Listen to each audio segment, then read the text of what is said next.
Good morning, students. Today I am going to continue my revision lecture for plus 2 arts political science, and the name of the chapter is India's nuclear policy. कहते हैं कि एक crucial development in India's foreign affair was first nuclear explosion, और ये किया गया on मई 1974 जब China में कम्युनिस्ट पार्टी ने न्यूक्लियर टेस्ट कंडक्ट किया था अक्टूबर 1964। उसके बाद 5 nuclear weapon powers USA, USSR, UK, France, China, Taiwan, then represented China, ठीक है, ये परमानेंट मेंबर्स हो गए यूएन सिक्योरिटी काउंसिल के। और इन्होंने ये ट्राई किया कि ये इम्पोज करें nuclear non proliferation treaty NPT of 1968 on the rest of the world. जो इंडिया था उसने हमेशा ही एनपीटी को एज अ डिस्क्रिमिनेटरी कंसिडर किया और रिफ्यूज कर दिया, इसको साइन नहीं करेगा। जब इंडिया ने अपना फर्स्ट न्यूक्लियर टेस्ट जो है कंडक्ट किया, इसको पीसफुल एक्सप्लोजन का नाम दिया गया। इंडिया ने आर्ग्यू किया कि it was committed in the policy of using nuclear power only for peaceful purpose. Nehru ji जो थे उन्होंने हमेशा ही अपना फेथ जो है साइंस एंड टेक्नोलॉजी में रखा था, और वो एक न्यू मॉडर्न इंडिया जो है उसको बनाना चाहते थे। एक सिग्निफिकेंट कंपोनेंट जो था इंडस्ट्रियलाइजेशन प्लान का वो था न्यूक्लियर प्रोग्राम, जो बाद में इनिशिएटेड हुआ 1940s में under the guidance of Homi J Bhabha.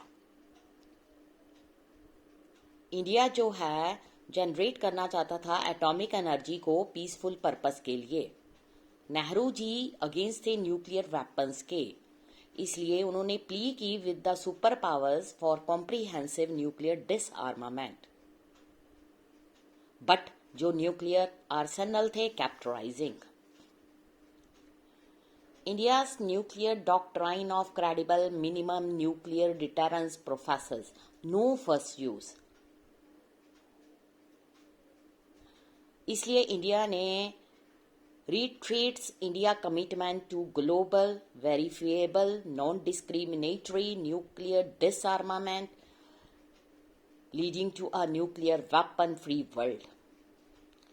India ने एक सीरीज ऑफ न्यूक्लियर टेस्ट को कंडक्ट किया इन मई 1998, डेमोन्स्ट्रेटिंग किया its capacity to use nuclear energy for military purpose. उसके बाद पाकिस्तान ने जल्दी ही फॉलो किया, increasing the vulnerability of the region to a nuclear exchange. जो इंटरनेशनल कम्युनिटी थी that is extremely critical of nuclear test in the सब continent.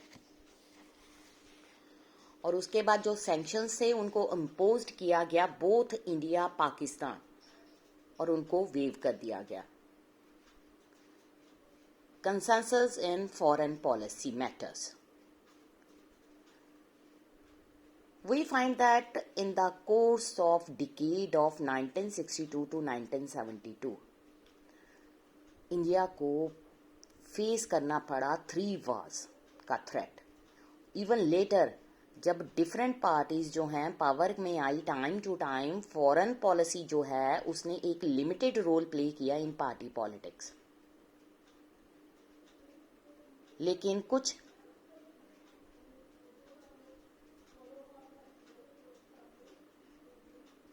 Minor differences थे पॉलिटिकल पार्टीज के बीच में कि जो इंडिया के एक्सटर्नल रिलेशंस हैं उनको कैसे कंडक्ट किया जाए। जो इंडियन पॉलिटिक्स थी उसको मार्क किया गया broad agreement among the parties on national integration, protection of international boundaries, on questions of national interest. For example,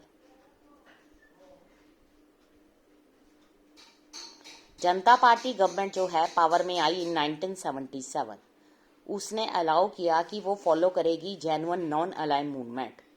ये भी इम्प्लाई किया गया कि जो प्रो सोवियत टिल है फॉरेन पॉलिसी में, उसको जल्दी ही करेक्ट कर दिया जाएगा। जो उस टाइम गवर्नमेंट्स थी, कांग्रेस एंड नॉन कांग्रेस, उन्होंने इनिशिएटिव लिए restoring better relations with China, और उन्होंने एंट्री की with close tie with US. Indian politics उस टाइम और पॉपुलर था जो लोगों के माइंड में, India's foreign policy always very closely linked to two questions. पहला इंडिया के स्टैंड होता था पाकिस्तान, दूसरा था इंडिया यूएस रिलेशन। 1990 का पीरियड जो था रूलिंग पार्टी का था, और उनको हमेशा ही क्रिटिसाइज्ड किया गया for pro foreign policy. Foreign policy ने हमेशा ही डिक्टेटेड किया आइडियाज ऑफ नेशनल इंटरेस्ट। एक पीरियड था जब 1990 में रशिया, उसने इम्पोर्टेंट फ्रेंडशिप रिलेशन का रोल प्ले किया इंडिया के साथ, लेकिन ग्लोबल प्रोमिनेंसेस में उसकी जो इमेज थी वो लॉस हो गई। इसलिए इंडिया की जो फॉरेन पॉलिसी थी उसको शिफ्ट कर दिया गया more pro US strategy. Beside इस इंटरनेशनल कंटेम्पररी सिचुएशन ज़्यादा इन्फ्लुएंस्ड हुई because of economic interest then by military interest. इसलिए इन्होंने इंडिया के ऊपर, उसकी फॉरेन पॉलिसी के ऊपर एक बहुत बड़ा इम्पैक्ट डाला। At the same time Indo Pakistan जो रिलेशंस थे वो एक विटनेस थे में new development during this period. जो कश्मीर इशू था continue to be main between the two countries. इसलिए बहुत बहुत सारे एफर्ट किए गए ताकि इन रिलेशंस को दोबारा रिस्टोर किया जा सके और नॉर्मल हो सके। इसका मतलब क्या हुआ? Culture exchanges, movement of citizens, economic cooperation, उसको एनकरेज किया गया बोथ कंट्रीज के द्वारा।